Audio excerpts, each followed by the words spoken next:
She was 11 walking to school when someone tased her, threw her in the car, and abducted her for 18 years. Her name's JC. She was a 5th grader wearing her favorite all-pink outfit, backpack on, smiling, walking to school to catch the bus. When suddenly she hears a car behind her, it slows down and stops right beside her. A strange man rolls the window down. She thinks he's lost, maybe he's about to ask for directions, but instead he pulls a stun gun. He tases her and her body hits the ground. But before she can even scream, a woman jumps out of the car, grabs JC by her arms, and throws her into the back seat. They stripped off all her clothes, blindfolded her, and just sped off. And her stepdad happened to be at the window. He immediately noticed. He runs outside, jumps on his bike, screaming, chasing down this car, but he wasn't fast enough, and just like that, JC was gone. And her kidnappers? A convicted named Philip Garrido and his wife, Nancy. They took JC 2 hours away and locked her in a tiny soundproof shed behind their house, threatening that if she tried to escape, their Dobermans would attack her. They handcuffed her and left her there naked and alone. Her very first night, she was forced to shower with this filthy man who would come to rape her hundreds of times. He beat, tortured, even starved JC for 18 years. But his sick obsession of sex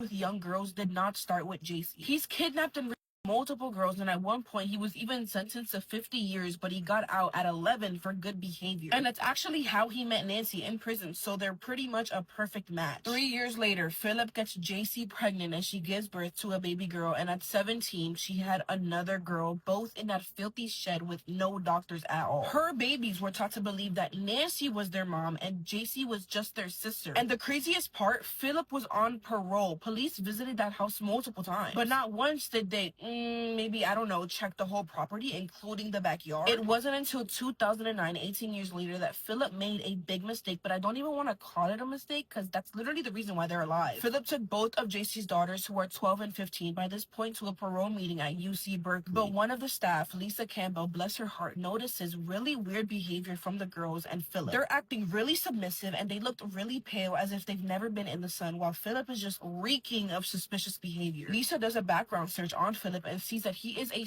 offender on parole for kidnapping and minors. He immediately contacts his parole officer, who's like, wait a minute, he's not supposed to be around minors at all. So he gets arrested, but he claims that the 2 girls are the daughters of a relative, so the officers are like, okay, bring the relative in. And so the next day, Philip and Nancy head back to the parole office with the 2 girls and JC, but he introduces her identity as Alyssa, a fake name. The officers are pressing JC, trying to confirm her identity, but she's so afraid of Philip and like her daughters being taken away that she goes with the lie. But after hours of press, JC actually broke and told the truth. She told them everything: the kidnapping, the years of torture, the rape, how those 2 little girls are hers from being held captive. The officer was shocked, and just like that, after 18 years, JC Dugard is finally a freed woman. Philip and Nancy were arrested, and in court, they had the nerve to plead not guilty. I mean, who's gonna believe that, though? Philip was sentenced to 431 years, and Nancy only got 39 years, and she will be eligible for parole in 2029. That's 4 years from now. But JC was reunited with her family. Her daughters are now young women, and they are finally getting a chance to live. I just love a survival story. It's always a better ending, but as always, please be safe out there, because